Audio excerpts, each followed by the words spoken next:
வணக்கம். நான் VR tuition Revathi மீனால் பேசுகிறேன். எல்லாரும் எப்படி இருக்கீங்க? இன்றைக்கி நம்ம ஒரு முக்கியமான டாபிக் பற்றி பேச போகிறோம். Wounded heart. ஊண்டட் ஹார்ட் அப்படின்னா என்ன? காயப்பட்ட இதயம். காயப்பட்ட இதயம் அப்படின்னோடனே நான் வேறு என்ன டாபிக் பேச போகிறேன்னு யோசிக்க வேணாம். இது வந்து கிட்ஸில் இருந்த அடல்ட் வரைக்கும் எல்லாருமே கடந்து வர பிரச்சனை தான். ஊண்டட் ஹார்ட் அப்படின்னு சொல்லும் போது இது வந்து ஒரு லவ் இல்லை ஒரு ரிலேஷன்ஷிப் அதில் மட்டும்தான் ஊண்டட் ஹார்ட் அப்படின்றது கிடையாது. இப்போ நம்மளோட வாழ்க்கையில் நம்ம எத்தனையோ பேரை வந்து நம்ம சந்தித்து கடந்து வந்துக்கிட்டே இருக்கோம். ஆனால் ஒரு சில பேரோட பழக்கம் மட்டும் நம்மளுக்கு வந்து பார்த்திங்கன்னா க்ளோஸ் டு த ஹார்ட். அவங்க பேசுகிறது, ஃபார் எக்ஸாம்பிள் இப்போ ஒரு கிட்ஸ் எடுத்துக்கிட்டோம் அப்படின்னா அவங்களுடைய டீச்சர்ஸ், ஒரு அடலசென்ட் இல்லை டீன்ஸ் அவங்க எடுத்துக்கிட்டோம் அப்படின்னா அவங்களுடைய ப்ரொஃபஸர்ஸ், இல்லை யாராவது வெல் விஷர்ஸ், இல்லை நமக்கு தெரிஞ்சவங்க, இந்த மாதிரி ஒரு சில பேரை வந்து நம்மளே வந்து க்ளோஸ் டு த ஹார்ட் அப்படின்னு நம்மளே வந்து ஃபிக்ஸ் பண்ணி வச்சுருப்போம் சில பர்சன்ஸை. ஆனால் அந்த பர்சன்ஸ்கிட்ட நம்ம அதை ரிவீலே பண்ணியிருந்திருக்க மாட்டோம். அந்த மாதிரி பர்சன்ஸ்கிட்ட நம்ம வந்து எந்த வகையிலையுமே கெட்ட பேர் வாங்கிடக்கூடாது அப்படின்னு நம்மளே வந்து நம்மளுக்குள்ள ஒரு ரூல் வந்து ஃப்ரேம் பண்ணிவிட்டு, இப்போ இந்த மேம் சொன்னால் நான் அந்த வேலையை பார்த்துருவேன், இந்த சார் சொன்னால் நான் இந்த ஒர்க்கை நான் முடிச்சிருவேன், இவங்க இந்த ஆன்ட்டி சொன்னால் நான் கரெக்டாக இதை செஞ்சுருவேன் அப்படின்னு. அதாவது நம்ம வந்து அவங்களோட நம்ம வந்து க்ளோஸ்லி ரிலேட்டட் கிடையாது. பட் ஒரு டைம் பீயிங்க்கு தான் நம்ம அவங்கள பார்க்குறோம். பட் ஆனால் கூட இவங்க சொன்னால் அந்த வேலையை நான் கரெக்டாக செஞ்சுருவேன் அப்படின்னு நம்மளே வந்து, இப்போ ஃபார் எக்ஸாம்பிள் ஒரு ஒர்க் பிளேஸில் இருக்கோம் அப்படின்னா நம்மளோட கொலீக்ஸோ இல்லை நம்மளுடைய வந்து ஹெட்டோ ஒரு வேலை நம்மளுக்கு கொடுக்குறாங்க அப்படின்னா அதை கடமைக்குன்னு செய்கிறத விட சில பேர் சொன்னால் அவங்க பேசுகிறது கரெக்டாக இருக்குது, அவங்க சொல்கிற பாயிண்ட் கரெக்டாக இருக்குது, அவங்க இப்படி சொன்னால் அதை நான் ஃபாலோ பண்ணிக்குவேன் அப்படின்னு நம்மளுக்காக சில பேரை வந்து பிடிக்கும் தானே. அந்த மாதிரி பிடிக்கிற ஒரு சில பேர்கிட்ட இருந்து வர்ற வார்த்தைகள் வந்து நம்மளை பாசிட்டிவாக வந்துருச்சு. அவங்களோட வார்த்தை வந்து நம்ம மேலே பாசிட்டிவ் இம்பேக்ட் எவ்வளோ தூரம் க்ரியேட் பண்ணுதோ அதே அளவுக்கு நம்ம மேலே நெகட்டிவ் இம்பேக்டும் அது வந்து க்ரியேட் பண்ணும். ஸோ அந்த மாதிரி அதாவது அவங்க வந்து ஏதோ ஒன்று போகிற போக்கில் என்ன மாதிரி ஒன்று சொல்லிட்டாங்கன்னா அது என்னன்னுக்குள்ள கிளாரிட்டியாக தெரியறதுக்குள்ளேயே இவங்க ஏன் என்ன அப்படி சொன்னாங்க, நான் அந்த மாதிரி நடந்துக்கவே இல்லையே, இவங்க ஏன் என்ன அப்படி நினச்சாங்க. ஆக்சுவலாக வந்து பார்த்தீங்கன்னா இப்போ இந்த இதை வந்து யார் கரெக்டாக ரிலேட் பண்ணிக்க முடியும் அப்படின்னா college going students, school students, தென் ஒர்க் பிளேஸில் நியூ ஜாயின் பண்ணியிருக்கவங்க, இவங்கெல்லாம் வந்து பார்த்தீங்கன்னா ரொம்பவுமே வந்து அவங்கள சுற்றி ஒரு 10 பேர் 20 பேருக்குள்ளே தான் அவங்களுடைய உலகமே இருக்கும். அப்போ என்ன பண்ணுவாங்க, இப்போ ஃபார் எக்ஸாம்பிள் இப்போ ஒரு நியூ ஆஃபீஸில் போய் ஜாயின் பண்ணுறாங்க அப்படின்னா அந்த இதுக்குள்ளே இருக்கிற அந்த டீம் மெம்பர்ஸ் எல்லாருக்கிட்டேயுமே நல்ல பேர் வாங்கணும் அப்படின்னு சொல்லிட்டு தேவில் என்ன சொல்கிறேன்னா அவங்களால 100% கொடுக்க முடிகிறதையும் தாண்டி 200% வந்து அவங்க வந்து தன்னை ப்ரூவ் பண்ணிக்கணும் அப்படின்னு சொல்லிட்டு அந்த என்விரான்மெண்ட்டில் அவங்க வந்து பிஹேவ் பண்ணுவாங்க. ஆனால் அதில் அவங்களோட ஹெட்டு வந்து ஏதோ ஒன்று ஆரம்ப காலத்தில் அவங்களுக்கு கரெக்ஷன் சொல்கிறாங்க அப்படின்னா அதில் வந்து அவங்க டூ மச்சாக ஹர்ட் ஆகிட்டு அந்த ஹர்ட்டிங் வந்து எப்படி இருக்குன்னா ஒரு ஊண்டடாகவே மாறிடுது. அப்போ அந்த அதை ஏன் நான் ஊண்டட் ஹார்ட் அப்படின்னு சொல்கிறேன் அப்படின்னா ஒருத்தவங்களை வந்து நம்ம அடித்து காயப்படுத்தணும்னு அவசியம் இல்லை, அப்படி தானே. சில வார்த்தைகள் வந்து சில பேரை வேகமாகவே காயப்படுத்திடும். ஆனால் அந்த காயம் வந்து ஆறாமையே இருக்குது. இது உங்களுக்கு எனக்கு இந்த மாதிரி நம்மளுக்கு தெரிஞ்சவங்க தெரியாதவங்க எல்லார் வாழ்க்கையிலையுமே நம்ம ஏதாவது ஒரு கட்டத்தில் நம்ம வந்து அதை கடந்து தானே வந்திருப்போம்.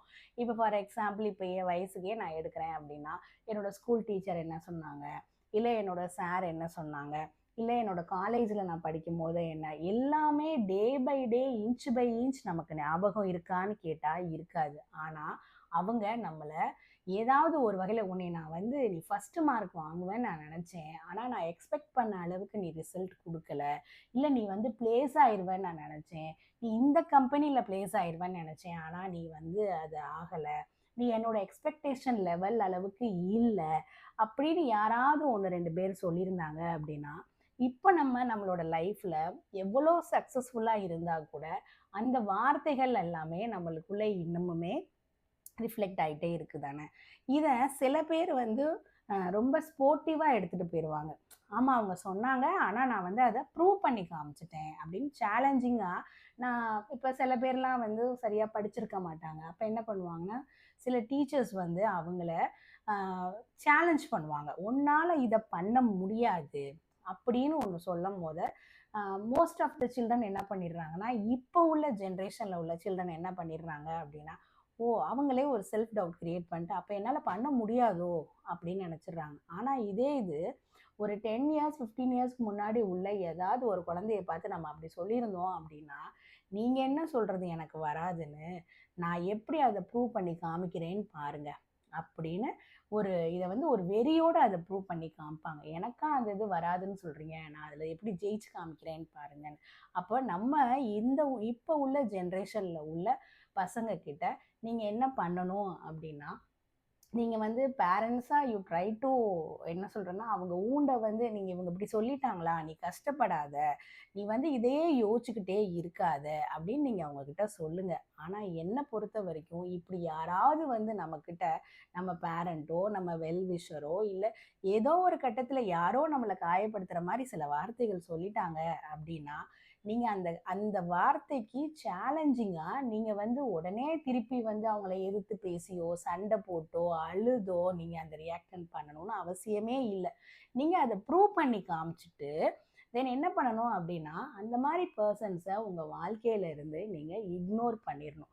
இக்னோர் இன் த சென்ஸ் என்னன்னா, இப்போ நான் வந்து தெரியாதவங்கன்னா இக்னோர் பண்ணிடலாம். இப்போ பேரண்ட்டே நம்மளை ஹர்ட் பண்ணுற மாதிரி பேசிட்டாங்க அப்படின்னா நீங்கள் என்ன பண்ணுங்க, அதை ரொம்ப க்ளோஸ் டு த ஹார்ட் கொண்டு வராதிங்க. நீங்கள் அன்னைக்கு என்ன இப்படி பேசுனீங்கல்ல, நான் அதனால தான் இப்படி ஆயிட்டேன் அப்படின்னு சொல்லாதீங்க. நீங்கள் வந்து அவங்க அன்னைக்கு உள்ள சூழ்நிலைக்கு அதை பேசினாங்க, அந்த பேசினவங்க மறந்துடுவாங்க, ஆனால் கேட்டவங்க மறக்க மாட்டேங்கிறாங்க. இப்பெல்லாம் வந்து இந்த மாதிரி ஊண்டுக்கெல்லாம் வெளியே உங்ககிட்ட உட்காந்து பேசுறதுக்கு அந்த காலத்தில் கிராண்ட் பேரண்ட்ஸ் இருந்தாங்க. சரி விடு அவன் ஏதோ பேசிட்டான், சரி விடு அவன் ஏதோ பேசிட்டா, நம்ம எல்லாரும் வந்து ஒரு குடும்பம் தானேன்னு சொல்றதுக்கு அப்போ கிராண்ட் பேரண்ட்ஸ் இருந்தாங்க. ஆனால் இப்போ இருக்கிற ஃபேமிலி எல்லாமே நியூக்ளியர் ஃபேமிலி. அந்த நியூக்ளியர் ஃபேமிலிலையும் பேரண்ட்ஸ் எல்லாருமே ஒர்க்கிங் பேரண்ட்ஸாக போயிட்டாங்க.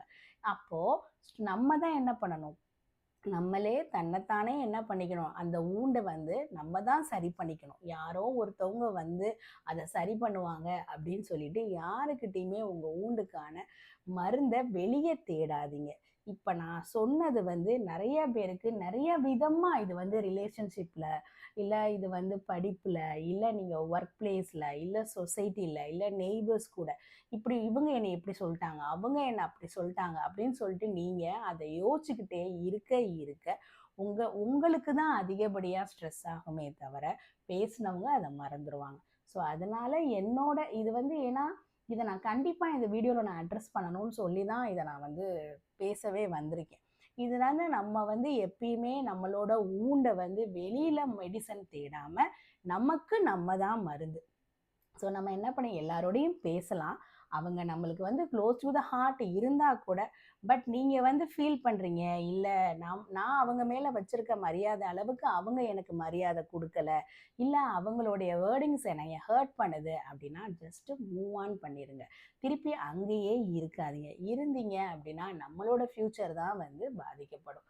நாளைக்கு ஒரு இன்ட்ரெஸ்டிங்கான வீடியோவோட சந்திப்போமா. தேங்க்யூ.